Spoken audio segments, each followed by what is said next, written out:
तो क्या गिरधारी यादव भी पार्टी से निकाल दिए जाएंगे? जो नीतीश बोलते हैं, नीतीश के लोग भी वही बोलते हैं। संभवी चौधरी जी के खिलाफ समस्तीपुर में लड़ा था। उप मुख्यमंत्री क्यों होंगे? क्यों?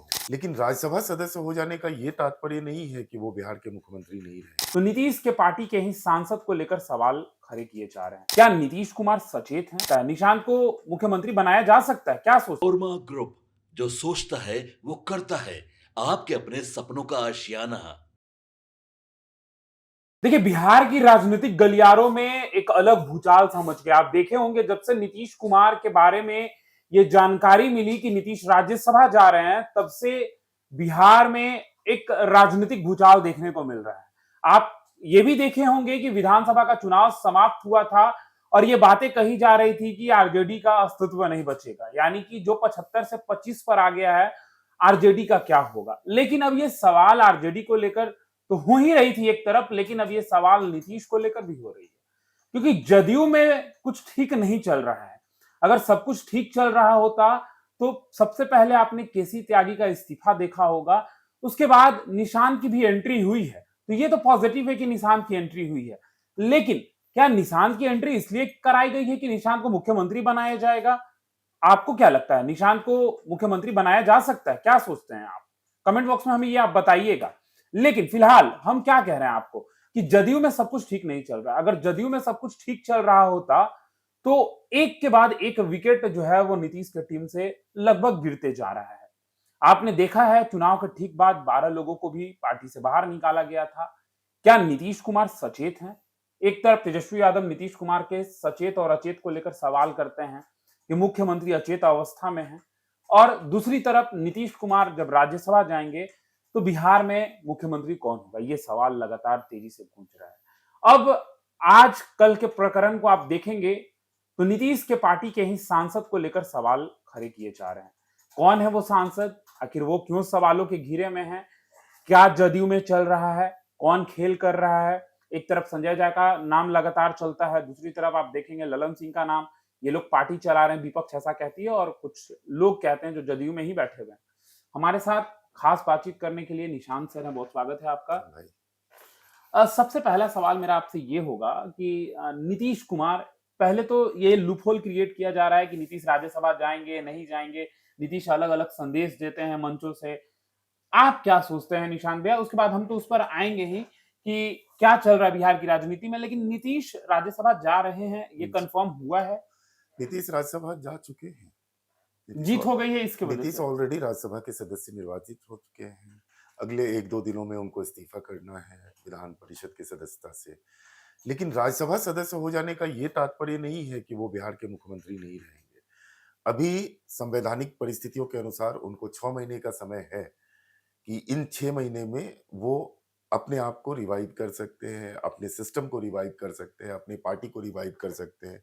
अगर जिस तरह आरसीपी जी और जदयू के विभिन्न कार्यकर्ताओं ने निशांत को के डिप्टी सीएम होने पे क्वेश्चन मार्क रेज़ किया कि निशांत ही सीएम जो होंगे, निशांत ही सीएम चाहिए, जी। तभी हम लोग इस बात पे कोई बात करेंगे। तो जिस पे आरसीपी जी का स्ट्रेट क्वेश्चन ये भी था कि जब निशांत को डिप्टी सीएम बनाया जा सकता है, तो सीएम क्यों नहीं बनाया जा सकता? बिल्कुल। एक आदमी जो नए फ्रेम में आके डिप्टी सीएम हो सकता है, इट हार्डली मैटर्स कि वो सीएम भी हो सकता है। और उनके सीएम होने से, पार्टी के सर्वोच्च पद पे होने से कम जदयू में स्थिरता तो रहेगी। तो आज आपके सवाल का जवाब ये है कि नीतीश जी राज्यसभा के सदस्य हो चुके हैं, लेकिन वो अभी बिहार के मुख्यमंत्री बने रहेंगे। लेकिन एक सवाल, आपके जवाब में एक सवाल है। हुँ। आप कह रहे कि जदयू में स्थिरता बनी रहेगी। जदयू में स्थिरता कहीं से दिखाई नहीं दे रही है। सबसे पहले उनके अगल-बगल के जो लोग हैं, उन पे तो सवाल उठ ही रहे थे। जब से हुँ, नीतीश ने राज्यसभा को लेकर नामांकन किया था, हुँ। उनके अगल-बगल के लोग सवालों के घेरे में थे। हम उस पर आएँगे, लेकिन उससे पहले आपने जैसा कि कहा कि आरसीपी सिंह ने कहा कि निशांत जो है वो मुख्यमंत्री भी हो सकते थे। जी, उप मुख्यमंत्री क्यों होंगे? क्यों?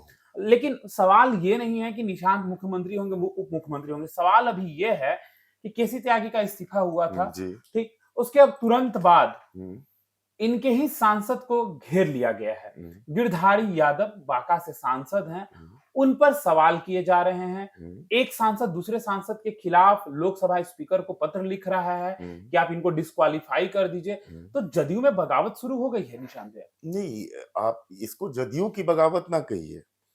क्योंकि अगर ये जदयू की बगावत होती तो जदयू के नेतृत्व की तरफ से एक सवाल उठता। ये 2 सांसदों के बीच के आपस का टकराव है और जिसको कि फ्रेम में लाया जा रहा है। अब आप ये कहेंगे कि गिरधारी यादव जी का जो पुत्र है, वो किसी दूसरे पार्टी से चुनाव लड़ा, जिसके कारण कि उन उनकी गिरधारी यादव जी की छवि खराब हुई, उन्होंने पार्टी विरोधी काम किया, उनको पार्टी से निकाल देना चाहिए। तो क्यों ये महेश्वर हजारी जी के साथ लागू नहीं होता है? माहेश्वर हजारी जी का पुत्र 2024 में लोकसभा संभावी चौधरी जी के खिलाफ समस्तीपुर में लड़ा था। तो ये उनके प्रति क्यों नहीं हुआ? उसके बाद 2025 में माहेश्वर हजारी जी को टिकट मिला। माहेश्वर हजारी जी जीत के आए जदयू से। जदयू से। तो ये लोकसभा चुनाव में उसका पुत्र लड़ चुके थे और उसके बाद उनको विधानसभा का टिकट मिलता है। और गिरधारी यादव जी जिनको जदयू ने लोकसभा में टिकट दिया, जबकि जो सिनेरियो उस समय का बना हुआ था 2024 में, मतलब कहिए तो मैं बहुत अंदर की बात जानता हूं कि विशेष परिस्थिति में किन लोगों ने किस परिस्थिति में जाके इस डील को डन किया आप था। कहना चाह रहे धारा के विपरीत होकर जीत जी हुई उनकी। जी, धारा के विपरीत जीत हुई थी और सवाल ये उठता है कि वो जीते हुए सांसद हैं, उनका पुत्र विचारधारा अलग रखता होगा, उनका पुत्र अपनी राजनीति देखता होगा, उसको जिस पार्टी में काम करना है, जिस पार्टी में काम करना है। तो ये कहाँ का बात हो गया कि भाई पिता अगर इस पार्टी में है तो पुत्र को भी इसी पार्टी में रखना होगा। तो आप एक तरफ परिवारवाद की बात करेंगे और दूसरी तरफ ये बोलेंगे कि नहीं, परिवारवाद एज इट इज होना चाहिए। एज इट इज होना चाहिए कि जिस पार्टी में पिता रहे उसी पार्टी में पुत्र रहे, उसी पार्टी में पौत्र रहे। ये संभव है कि जिसकी मर्जी जहां जिसकी जो विचारधारा हो सकती है, 18 साल होने के बाद आप अपने बेटे पे कंट्रोल नहीं कर सकते हैं। तो जब आप अपने बेटे पे नहीं कंट्रोल कर सकते तो संगठन में कैसे कोई किसी पे कंट्रोल कर सकता है? संगठन में स्वच्छंद विचारधारा ठीक है, होती है। लेकिन जो नीतीश कुमार का अपना स्टाइल है, नीतीश कुमार के पार्टी के जो लोग हैं सब एक स्वर में बोलते हैं। जो नीतीश बोलते हैं, नीतीश के लोग भी वही बोलते हैं। लेकिन 2025 के विधानसभा चुनाव के दौरान आपने देखा एसआईआर का प्रकरण जो विपक्ष तेजी से उठा रहा था, उसमें भी अगर आप देखेंगे तो गिरधारी यादव का पार्टी लाइन के खिलाफ जो है वो बातें रखी गई थी। कहीं ना कहीं गिरधारी यादव भी एसआईआर के सपोर्ट में नहीं थे, वो विपक्ष की बातें जो होती थी वो उस तरीके से रखते थे। तो गिरधारी यादव को तो यहाँ भी घेरा गया था। इन चीजों को लेकर कहा जा रहा है कि पार्टी लाइन के खिलाफ बात करते हैं सांसद। एसआईआर के खिलाफ जी। एसआईआर के खिलाफ गिरधारी यादव जी ही ने नहीं, एसआईआर के खिलाफ कभी भी देखिए पार्टी का मत डिफरेंट था और इंडिविजुअल मत सबका अलग अलग था। एसआईआर के कि कुछ लोग समर्थन में भी थे, एनडीए में रहते हुए कुछ लोग बगावत कर रहे थे एसआईआर के खिलाफ, क्योंकि उनको ये डर था कि अगर एसआईआर होगा तो आज जो एसआईआर हो के आया है, लिटरली आप समझिए कि एसआईआर में कितने बांग्लादेशी मुसलमानों को दिखाया गया कि इतने घुसपैठिए थे, नहीं दिखाया गया। जो भी 45 लाख 40 लाख जो भी नाम कटा, वो या तो 2 जगह से था, या फिर वो मर चुके थे, या फिर वो बाहर शिफ्ट कर गए थे। तो इस कंडीशन में ये वोट घटने के का जो डर था ना, वो इस विरोध को सामने लाया था और बहुत मुखर होके उन्होंने नहीं बोला था ये बात उस समय। उन्होंने बहुत ही दबे शब्दों में और एक जो कहते हैं कि अपनी बात रख देना और सांप मरे और लाठी भी ना टूटे, इस तरह से गिरधारी यादव जी ने उस समय डिफाइन किया था सिस्टम। देखिए गिरधारी यादव ने जो भी बातें रखी, अब क्या होता है कि भैया नीतीश कुमार जब एक बार किसी को मन में बैठा लेते हैं, नजर से हटा लेते हैं, तो फिर नजर में आना बहुत मुश्किल होता है, जो नीतीश कुमार को लेकर कही जाती है बातें। लेकिन अब गिरधारी यादव को काफी समय से देखा जा रहा था कि गिरधारी यादव काफी ऐसी चीजें हैं जिसमें पार्टी लाइन के खिलाफ जा रहे थे। अब जैसे केसी त्यागी को अगर आप देखेंगे तो लेटरल एंट्री हो या बहुत सारे मुद्दे ऐसे थे जिस पर वो पार्टी के खिलाफ जा रहे थे। पार्टी निकालती उससे पहले उन्होंने इस्तीफा दे दिया, यानी कि उनको ये नहीं लगता कि बेइज्जती हुई है, इससे पहले उन्होंने अपना इस्तीफा देकर वो पार्टी से साइड हो गए और आरडीएल या आरएलडी माफी चाहता हूं, आरडीएल नहीं आरएलडी उन्होंने ज्वाइन कर लिया। तो क्या गिरधारी यादव भी पार्टी से निकाल दिए जाएंगे?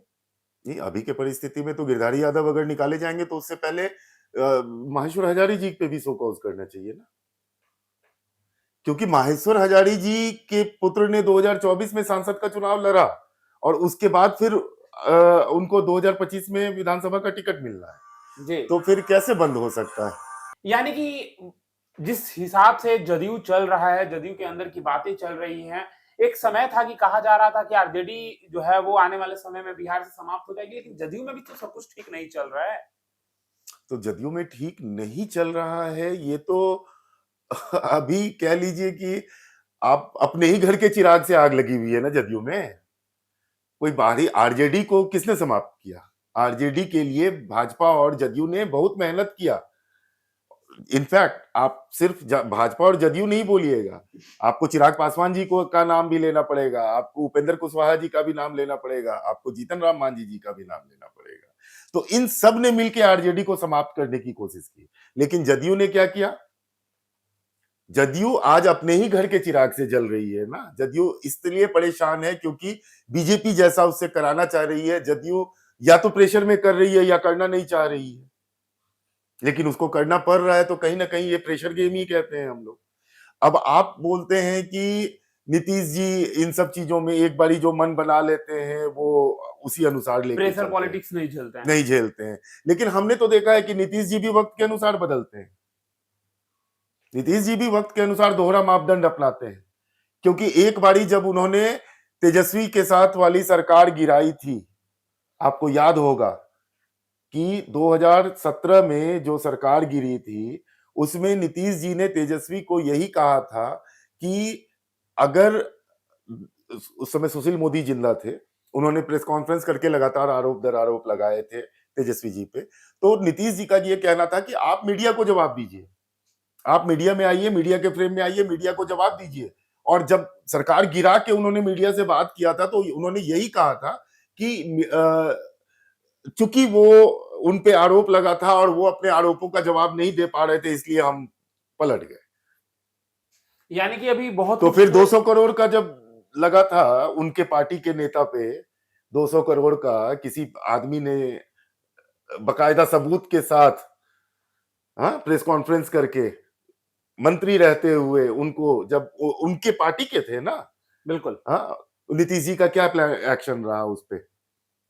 कोई एक्शन नहीं था। बिल्कुल। इनफैक्ट विधानसभा चुनाव हुआ, विधानसभा चुनाव होने के बाद फिर से मंत्री पद मिला उनको।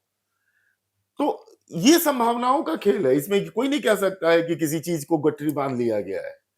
डिपेंड करता है कि किसको हटाने से आप पे असर नहीं पड़ेगा, किसको हटाने से आप पे असर पड़ेगा।